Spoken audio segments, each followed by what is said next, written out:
Hi, this is James at Node.js. In this episode, we'll look at serving dynamic content from Koa with Marko, a relatively new and high-performance templating engine in Node.js. The first time I heard about Marko, I thought, great, another templating engine, and I nearly disregarded Marko without even looking into it. However, an article by the author caught my attention, and I'm sure glad it did. You'll see why I say this in a moment. Now, Jade's been my go-to templating language for several years. It's so nice to read and write. It really shines at development time. However, what I haven't really considered about Jade and nearly every other Node.js templating language is performance in a multi-page application. Well, technically, I considered performance, but I was looking at it all wrong, at least in the case of a multi-page application. You'll see what I mean in a moment. I'm really digging Marko, and I think I can demonstrate to you in under a minute why I think Marko is great. So let's jump right into a demo. I'm going to show you an example shopping cart page that I created in both Jade and Marko. There are two simulated queries that the shopping cart pages depend on, which are querying the products in the shopping cart, which I've hard-coded to take about 3.5 seconds, and querying the advertisements to display alongside the shopping cart, which I've hard-coded to take about 1.5 seconds. Assuming both of these queries run in parallel, it will take a bit more than 3.5 seconds to fully render the page in both Jade and Marko. The first example will be rendered from Jade. Let's take a look. We'll start from a blank page in Chrome, and then we'll open the Jade rendered page. As you can see, it takes a while to get any feedback, about 3.5 seconds as you might expect. Okay, let's go back to the blank page. Now let's render the exact same page with Marko. As you can see, you get much faster feedback, nearly instantaneous. It still takes over 3.5 seconds to fully render the page, however, the perceived performance is greatly improved.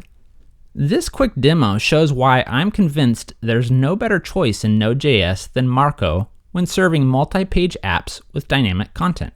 Okay, let me provide a little bit of information to support what you probably already intuitively know. We as web users are very impatient. A survey done in 2009 by Akamai shows that 2 seconds was about the maximum threshold web users will wait for a response before they begin to abandon a page. It was estimated that about 40% of web shoppers will wait no more than 3 seconds before abandoning a retail site. Now, obviously, this is a self-serving report by Akamai, who offers a content delivery network, but I tend to believe it's true. I mention this to emphasize the fact that speed and performance really does matter, and it would be a shame to lose potential consumers of your product before they're even exposed to your product. So now to the question that's probably lingering in your mind. Why did the Marko rendered version of the shopping cart seem to perform so much better? Well, Marko performs better because it leverages progressive rendering, which is a feature supported by every modern browser. The idea behind progressive rendering is that the browser should start to paint or render the page as soon as possible before the HTML is completely downloaded. Think about when the Jade rendered shopping cart was working. There was 3.5 seconds where we couldn't tell if things were working or not. Usually when this happens, our minds start wandering. Is it working? Is my internet connection acting up? Should I click the link again? These questions arise because there's nothing for our minds to do and we become impatient. The result is we become annoyed in a matter of moments. However, when we leverage progressive rendering, we receive immediate feedback and our minds immediately become occupied parsing what we see. The end result is a perceived improvement in page performance. I'm going to pick on Jade a little bit more, but what I'm describing is true for nearly every Node.js templating engine. Jade just happens to be one of the more popular ones. Jade offers no mechanism to begin streaming content immediately. You have to complete all your asynchronous queries before you can even send the first byte to the browser. Technically, there's no reason we couldn't start sending portions of the HTML sooner. For example, the first part of the HTML file, the head tag and the header of the page, could typically be sent immediately and is the optimal solution. This would allow the browser to begin downloading any CSS files that are necessary and painting portions of the screen, such as the header. Other portions of the page might not be available immediately, waiting on a query or an API call to complete, but we might as well give the browser a head start and the opportunity to work in parallel as much as possible. So let's talk about the killer features in Marko that result in such significant performance improvements. Marko supports streamed template rendering, which essentially sends what it can to the browser early and often. Marko supports asynchronous rendering of HTML fragments, which basically means you define sections of your template as asynchronous and you let Marko handle the waiting, buffering, and eventual rendering.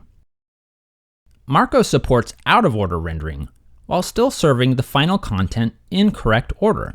That probably sounds kind of weird, so let me give you an example. In the demo, there are two parts of the page that must wait on an asynchronous query: the shopping cart items and the advertisements. If you look at the actual layout of the HTML page, which we'll do in a few moments, the shopping cart comes before the advertisements. As I mentioned earlier, the query to find the advertisements completes significantly faster by about 2 seconds than the query to get the shopping cart items.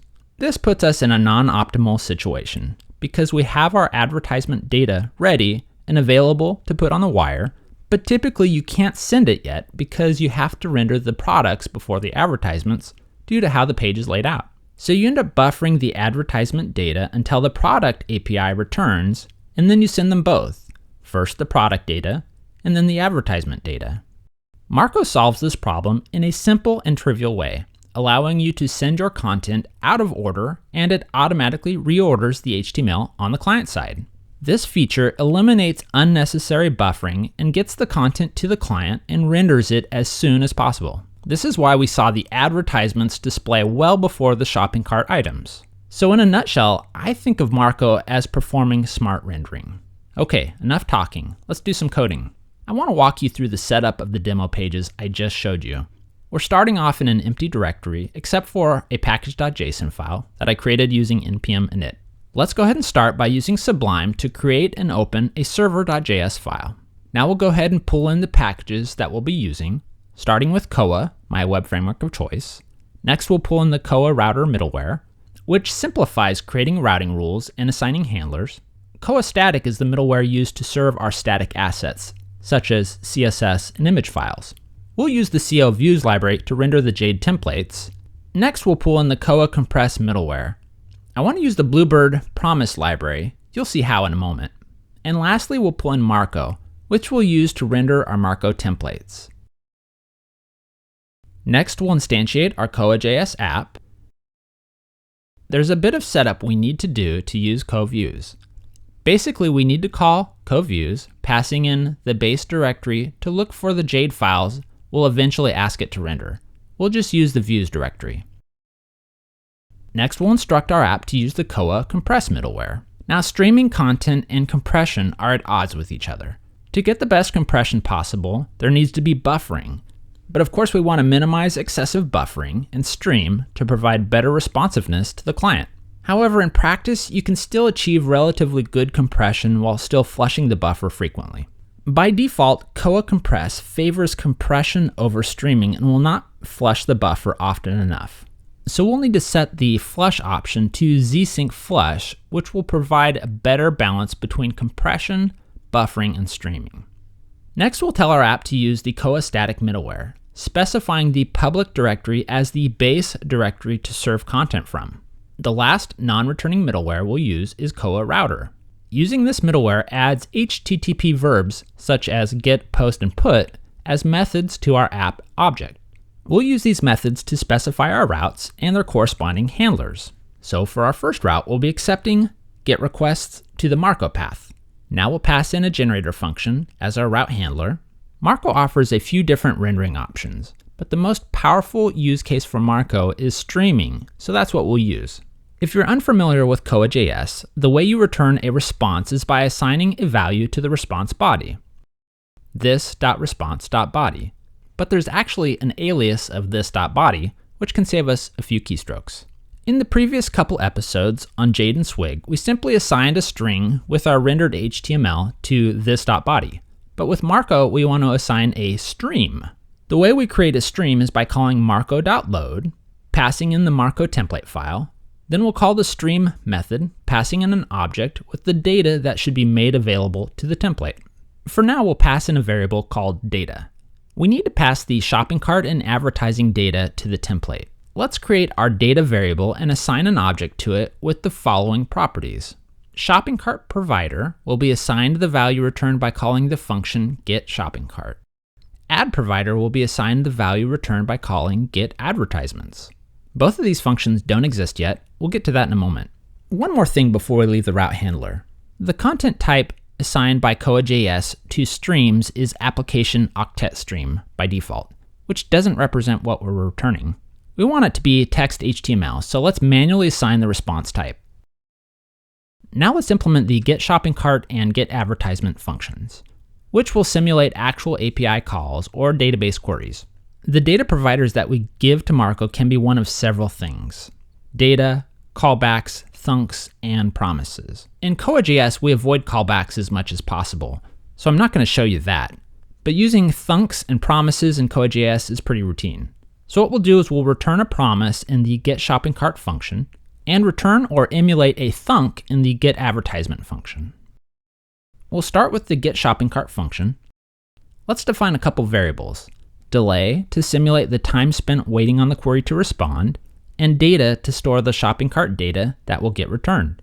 Let's say it takes 3.5 seconds for the first query to return, or 3,500 milliseconds. Next, we'll set the data to an object with an items property, which is an array of objects representing the items in the shopping cart. We'll also specify a totals property that represents the total dollars in the shopping cart. Next, we'll return a promise by calling Bluebird's delay function, passing in our delay variable. Next, we'll call the then function, passing in a function which just returns our data. So to reiterate, this is just a function that's meant to emulate a typical query or API call. Now let's create a getAdvertisements function. We'll set up the same couple variables as we did in the last function. This time I'll specify that the advertisement takes about 1.5 seconds to return. Next, I'll set our data variable to some advertising information.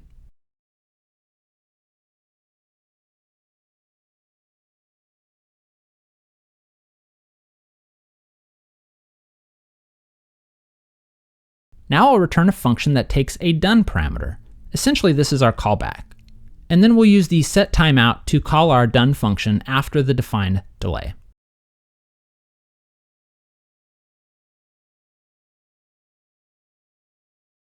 Now let's write our second route handler that will return the exact same page using Jade. We'll start by defining the exact same data variable. The one difference is we'll need to wait for the data before passing it to Jade.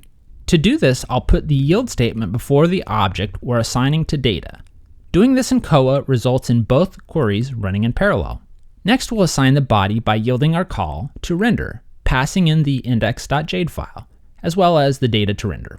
And lastly, we'll have our app listen on port 3000. Okay, watching me type up the Marko and Jade templates would be pretty tedious. So I just want to point out the relevant parts of the template files. We'll start with the index.marko file. Marko is basically an HTML-based templating language, so everything in the template file is either an HTML element or an attribute within the element. The first template tag that we see is the async fragment tag. This is the spot in the template where we're rendering the shopping cart items. The attributes of the async fragment are data provider, which is the shopping cart provider. This is accessed by specifying data.shoppingcartProvider. The next required attribute is the variable name that you'll be using within your async fragment, in this case, shopping cart. And the last attribute we see is client reorder equals true, which is an optional attribute. Setting this to true enables out of order rendering, which, as we discussed earlier, further improves the responsiveness. Next, you see the async fragment placeholder. This is what will temporarily show while you are doing out of order rendering. That is, until the actual final content is available and put into the correct spot. I put a little spinner here for emphasis. Next, you see a custom tag labeled for with an each attribute. This will start our iteration over the shopping cart items. This syntax is pretty intuitive. The syntax to render a variable is simply prefacing the variable with the $sign. which you can see in the title, description, and price. As we scroll down a bit further, you see the closing for tag followed by the closing async frag tag. There are two other async fragments on the template which are very similar to the one we just went over. I want to point out one subtle difference in the fragment that renders the advertisements. In this case, we're not using a for tag, we're using a for attribute in a div tag. This is probably the preferred method of iterating, as it's less verbose and results in less nesting. However, depending on your layout, it may not always be possible. The last relevant tag is the async fragments tag, placed just above the closing body tag. This tag indicates to Marko where we would like our out-of-order content rendered. This will make more sense when we look at the output HTML in a few moments. Now if you look at the index.jade file, it looks very similar. Personally, I find the Jade file easier to look at and understand at a glance. However, the improved results with Marko in a multi-page app with dynamic content is undeniable. I want to take a closer look at our demo with the Chrome DevTools. But before we can run our server, we need to install our dependencies. Let's do that using npm.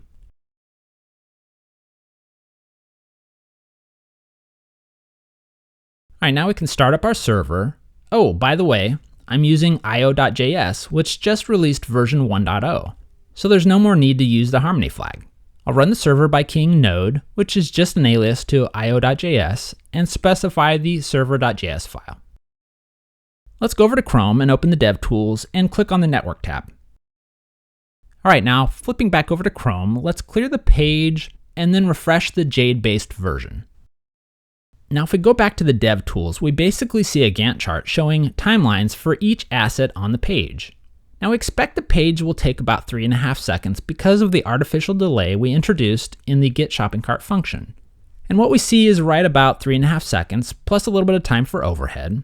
And then we see that the on-page assets, such as the CSS files and the JavaScript files, don't actually start downloading until the Jade rendered HTML is completely downloaded.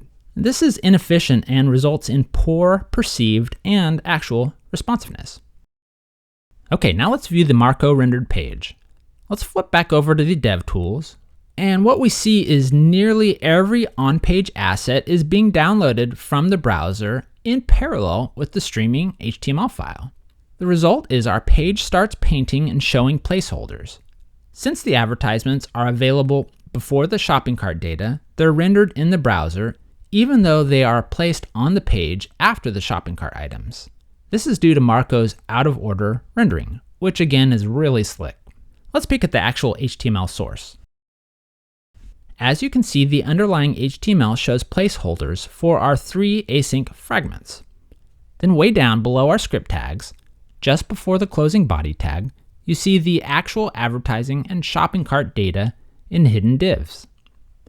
You'll notice that the advertising data is rendered before the shopping cart data. This is because the advertising data is available before the shopping cart data and is sent as soon as possible. Right below each of those hidden divs, you see a JavaScript snippet that puts the content in the hidden div into the correct spot on the page, replacing the placeholder. You'll have to decide if it makes sense to render the hidden divs before or after the JavaScript tags, but by rendering the slow content after the JavaScript tags, the browser can start downloading the JavaScript while it waits for the streaming HTML file to download. Okay, that's pretty sweet. In the interest of time, I'm not going to go through all the various syntax options as I did in the last couple screencasts. I created a series of tests for those of you who like the approach I followed the last couple episodes. These tests cover a good portion of the templating syntax in Marko. You can download these tests as well as my demo source from the GitHub link listed on this page. Well, I hope you found this helpful. Please consider joining my mailing list so I can notify you when new screencasts are available. Thanks, goodbye.